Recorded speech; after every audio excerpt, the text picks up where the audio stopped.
Hello বন্ধুরা, good evening. এখন আমি রান্নাঘরে চলে এসেছি চা করতে।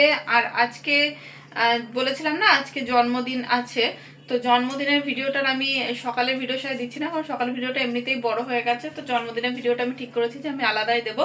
আর এই যে দেখো আমি চা বসিয়ে দিয়েছি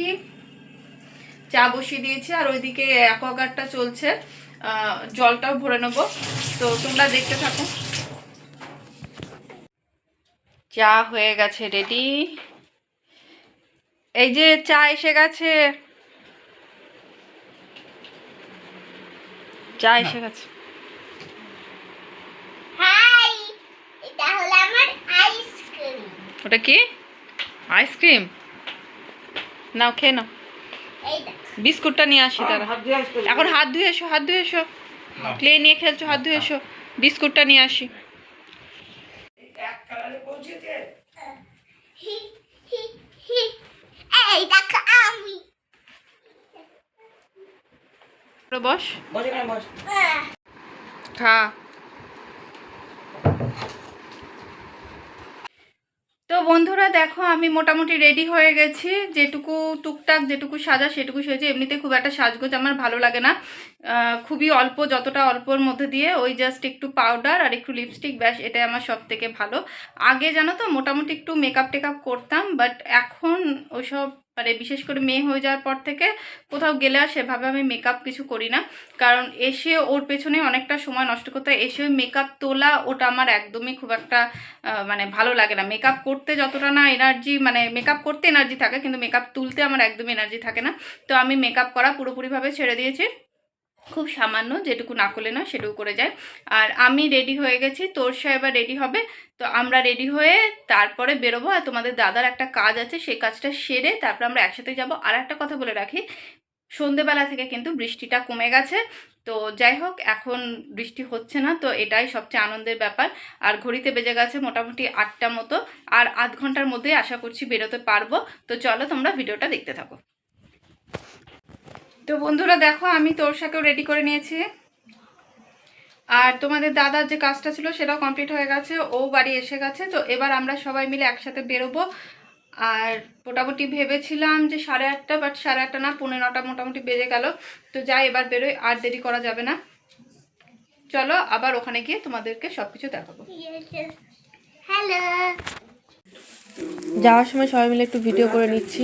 আর আমার মা বলছে আমাকে এটাকে এইভাবে চুল বেঁধে একদম ভালো লাগছে না, তোমরাই জানিও কেমন লাগছে। আর এই যে গিফটটাও নিয়ে নিয়েছি। তো এবার চলো, এবার যাওয়া যাক। আমি আর তোরসা ফ্ল্যাটের নিচে দাঁড়িয়ে আছে, আর তোমাদের দাদা গাড়ি বের করছে।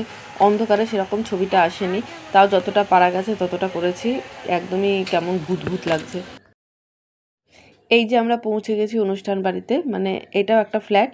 আর এই যে এখানে বাচ্চাটার ছবি রাখা আছে, এটার পেছন দিয়ে কলিং বেল ছিল, কিন্তু কলিং বেলটা আমি প্রথমে দেখতে পাইনি, কিন্তু তোমাদের দাদার চোখে ঠিক পড়ে গেছে। ঘরে ঢুকে আমরা একটা জায়গায় বসেছি এবং তোরসায় বাচ্চাটাকে পেয়ে তো খুব খুশি। আর ওর যেহেতু আজকে বার্থডে, আজকে বাবা তার বিশাল ব্যাপার। তো সেই সবার কাছ থেকে গিফট নিচ্ছে। কেউ বলবে 2 বছরের বাচ্চা, এত সব এখনকার বাচ্চা কাচ্চা এত পাকা। আরও বেশ কিছু বাচ্চা কাচ্চা এসছে, তো সবাই মিলে খুব আনন্দ হচ্ছে। তোরসাও এদেরকে পেয়ে খুব খুশি। প্রথমে আমরা একটা আলাদা ঘরে বসেছিলাম, বাট তোরসা যখন দেখলো যে এই ঘরটাতে সব বাচ্চা কাচ্চা একসাথে এসছে, তখনও ব্যাস সাথে সাথে বায়না করছে যে না মা, আমি ও ঘরে যাবো, ও ঘরে খেলবো। তো ও চলে এসছে এই ঘরে, সবাই মিলে ওরা বেশ আনন্দ করছে। আর বাচ্চাদের একসাথে দেখলে না ভালোও লাগে। ওরা এত সুন্দরভাবে মিশে যায়, ওদের কিন্তু কারোর কাউকে চেনা দরকার পড়ে না। ওরা একটা বাচ্চা আর একটা বাচ্চার সাথে খুব সুন্দরভাবে মিশে যেতে পারে, যেটা আমরা হয়তো বড়রা পারি না। এখানে সব বাচ্চাদের একসাথে নাচ হচ্ছে। তো সেটা দেখো তোরসা সেখানে প্রথমে জিজ্ঞেস করলো আমি নাচবো, আমি বলছি হ্যাঁ নাচো। তো তারপরে ও নাচ শুরু করলো ওদের সাথে। ওকে নাচতে দেখে আবার আরও 2টো বাচ্চাও ওর সাথে শুরু করলো নাচানাচি। তো যাই হোক, এখানে বেশ কিছুক্ষণ নাচানাচি হলো এবং তারপরে কেক কাটার অনুষ্ঠানটা বলে হয়েছিল। রাখি, এটা হচ্ছে আমার মামা শ্বশুরের বাড়ি। আর মামা শ্বশুর এই 2 বছর হলেন মারা গেছেন। মানে ওনার এই নাতনির জন্মের 1 মাসের মধ্যে উনি মারা যান। তো উনি মোটামুটি যবে মারা যান তার 2 বছর আগে ফ্ল্যাটটা কিনেছিলেন। তো ফ্ল্যাটটা বেশ সুন্দর করেই সাজিয়ে গুছিয়ে নিয়েছিলেন, কিন্তু যাই হোক বেশি দিন থাকতে পারলেন। আর মানে ওই মামিমা, মানে আমার ওই মামি শাশুড়ি, উনি অনেক আগেই মারা যান। আর ঠাকুরের এই সিংহাসনটা না আমার খুব ভালো লেগেছে, ওই জন্য আমি আরও ভিডিওটা করেছি। কারণ এই সিংহাসনটার বেশ সব কিছু ডিজাইনগুলোই খুব সুন্দর। আমি যদি ভবিষ্যতে করি তো তখন আমিও চেষ্টা করব যে এরকম যাতে কিছুটা ডিজাইন করা যায়।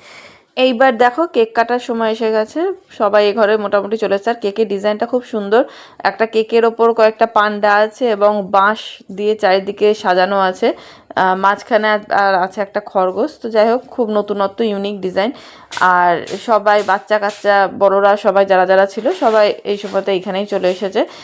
একটা জন্মদিনের এই কেক কাটার অনুষ্ঠানটাই সবচেয়ে আনন্দের হয়, খাওয়া দাওয়া তো থাকেই কিন্তু এই সময়টায় বাচ্চাদের বেশি আনন্দের হয়। আর তোমার কি হয়েছে বলো তো, বাচ্চাটা খুবই ছোট, তো কেকটা কাটতে কাটতে একটু কিছুটা সময় মানে মোটামুটি প্রায় 9টা সাড়ে 9টা বেজে গেছিলো।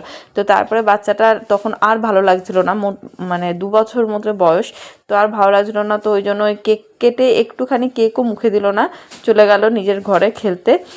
আর এখানে কেকটা কাটা হয়েছে, কেকটা দেখে ওর খুব আনন্দ, কেকটা কাটতেও আনন্দ, কিন্তু একটুও মুখে দিল না। এবার বলি কেকটার কথা, কেকটা দেখতেও যেমন সুন্দর ছিল, খেতেও কিন্তু খুব টেস্টি ছিল। আর তোর সাথে এতটা কেক খেয়ে নিয়েছিল যে রাতে আর ভাত খেতেই চাইছিল না। ভাত নিয়েছিল, কিন্তু অ্যাকচুয়ালি হয়েছিল বিরিয়ানি, খাসির মাংস, তারপরে তোমাদের পনির, চাটনি, মিষ্টি সবই ছিল, কিন্তু তোরসা খেতে পারলো না কারণ ওকে অনেকটা কেক দিয়ে দিয়েছিল। তো যাই হোক, এবার বেশ কিছুক্ষণ কেক কাটার পর আমরা বেশ কিছুক্ষণ বসেছিলাম, কারণ কেকটা খাওয়ার পর খিদেটা একদমই চলে গেছিলো। তো তোরসারা বসে এই সময়তে খেলাধুলা করছিল। আমাদের খেতে বসতে বসতে মোটামুটি ওই 10:30টা বেজে গেছিলো, বাড়ি এসেছি তখন 11টা বেজে গেছে। তো আজকে ভিডিওটা আমি এখানেই শেষ করছি। ভিডিওটা কেমন লাগলো জানিও, ভালো লাগলে ভিডিওটা লাইক করে দিও, চ্যানেলটা সাবস্ক্রাইব করে দিও। পরের দিন আবার একটা নতুন ভিডিও নিয়ে আসবো। তোমরা ভালো থেকো, চলো টাটা।